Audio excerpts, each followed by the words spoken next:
পূর্ব চরকবাই এলাকায় অসহায় পরিবারের পাশে দাঁড়ালো মণ্ডল সভাপতি সহ অন্যান্যরা। ঘটনার বিবরণী জানা গেল, ত্রিস্তর নির্বাচনকে কেন্দ্র করে জোলাইবাড়ি ব্লকের পঞ্চায়েত সমিতির ৩ নম্বর আসনের বিজেপি মনোনীত প্রার্থী কেশব চৌধুরীর সমর্থনে রবিবার রাত্রিবেলায় পূর্ব চরকবাই এলাকায় লক্ষ্মী দেবনাথের বাসভবনে এক উঠান সভা করা হলো। এই উঠান সভায় ব্যাপক হারে লোক সমাগম ঘটে। এতেই ঘটে বিপত্তি। কেশব চৌধুরীর সমর্থনে সারা জাগানো উঠান সভা দেখতে পেয়ে ভোটের প্রাক মুহূর্তে এলাকার শান্তি শৃঙ্খলা নষ্ট করে সমগ্র এলাকা জুড়ে আতঙ্কের পরিবেশ সৃষ্টি করার লক্ষ্যে বিরোধীরা রাতের আধারে লক্ষ্মী দেবনাথের খড়ের গোডাউনে অগ্নিসংযোগ ঘটায় বলে অভিযোগ। লক্ষ্মী দেবনাথ খুবই দরিদ্র পরিবারের লোক। তার স্বামী মারা যাওয়ার পর গৌ পালন করে এবং কোনো প্রকারে দিন কাটাচ্ছেন তিনি। তার একমাত্র আয়ের উৎস গরুর দুধ বিক্রি করা। এরই মধ্যে খড়ের গাদায় অগ্নিসংযোগ করাতে সর্বশান্ত হয়ে পড়েছে লক্ষ্মী দেবনাথ। অগ্নিকাণ্ডের খবর পেয়ে সোমবার ঘটনাস্থলে ছুটে যায় জোলাইবাড়ি বিজেপির মণ্ডল সভাপতি অজয় রিয়াং সহ অন্যান্যরা। সকলে ঘটনাস্থলে উপস্থিত হয়ে বিষয়টি সম্পর্কে বাইখুড়া থানায় জানান। ঘটনা জানার পর লক্ষ্মী দেবনাথের বাসভবনে ছুটে যান বাইখুড়া থানার ওসি বিষ্ণুচন্দ্র দাস সহ অন্যান্যরা। পুলিশ এই ব্যাপারে একটি অভিযোগ লিপিবদ্ধ করে ঘটনার তদন্তে নামার আশ্বাস প্রদান করেন। অপরদিকে এই ঘটনার তীব্র নিন্দা জানিয়ে অসহায় পরিবারের পাশে দাঁড়ানোর প্রতিশ্রুতি প্রদান করেন মণ্ডল সভাপতি অজয় রিয়াং।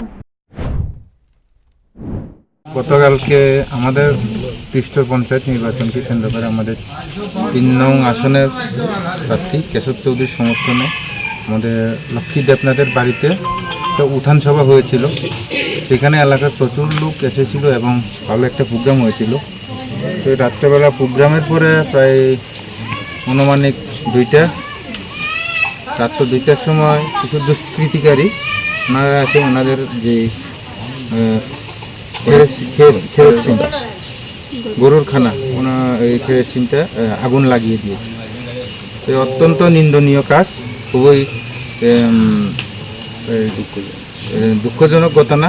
কারণ এই যে খেরোসিন দিয়ে উনি গরু পালন করত এবং গরুকে খাওয়ান দিত, কিন্তু অক্ষণ বর্তমানে ওনার কাছে কোনো খের নেই। ওনার 2টা গরু রয়েছে, না 3টা গরু রয়েছে। খাওয়ানোর মতন কিছুই নেই এখন, গরুকে দেওয়ার মতন। যারাই বা করেছে সেটা অত্যন্ত নিন্দনীয় এবং খুব ছোট লোকের কাজ। এবং আমি মনে করি যারা করেছে তারা দিশাহীন, তারা দিশা খুঁজে পাচ্ছে না যে কি করব। আমরা যতটুকু জানছি যে বিগত 25 বছর ওনারা মানুষের ঘরবাড়িতে আগুন লাগাতো, এখন মানুষের খেরোসিনে আগুন লাগানো ওনারা শুরু করে দিয়েছে। তো আমরা এর তীব্র প্রতিবাদ জানাচ্ছি, তীব্র নিন্দা জানাই। আমরা মণ্ডলের নেতৃত্বদের কাছে পেয়ে ও আশ্বাস পেয়ে কিছুটা স্বস্তিবোধ করলেন অসহায় মহিলা। Bureau report, news prime Tripura.